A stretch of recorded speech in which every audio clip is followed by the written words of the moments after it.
iyi si dukeneye amahoro atari ay'ab'isi batanga, yayandi ubasha kubona uri mu bihe bikomeye, yayandi ubasha kubona uri mu ntambara ikaze. Ayo mahoro atangwa Yesu nta kirogoya iyarangwamo, ni yayandi imitwaro imitima ikaruhuka. Ayo mahoro atangwa Yesu nta kirogoya iyarangwamo, ni yayandi imitwaro imitima ikaruhuka.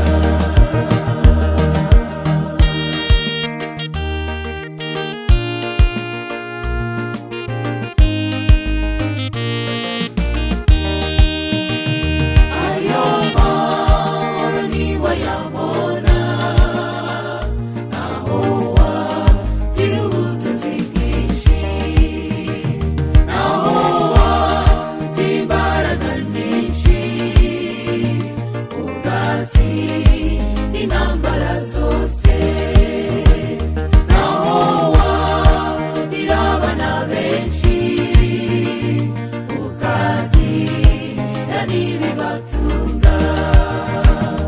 Ayo mahoro atangwa Yesu nta kirogoya iyarangwamo, ni yayandi imitwaro imitima ikaruhuka. Ayo mahoro atangwa Yesu nta kirogoya iyarangwamo, ni yayandi imitwaro imitima ikaruhuka.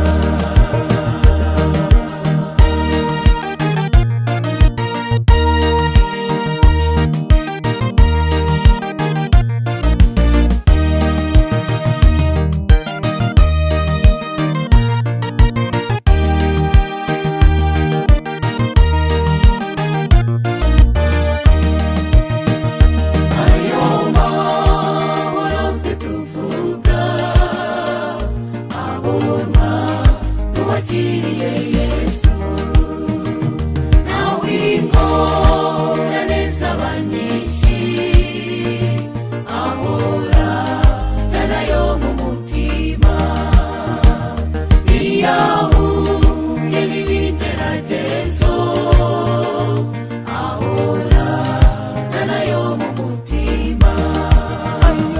Ayo mahoro atangwa Yesu nta kirogoya iyarangwamo, ni yayandi imitwaro imitima ikaruhuka. Ayo mahoro atangwa Yesu nta kirogoya iyarangwamo, ni yayandi imitwaro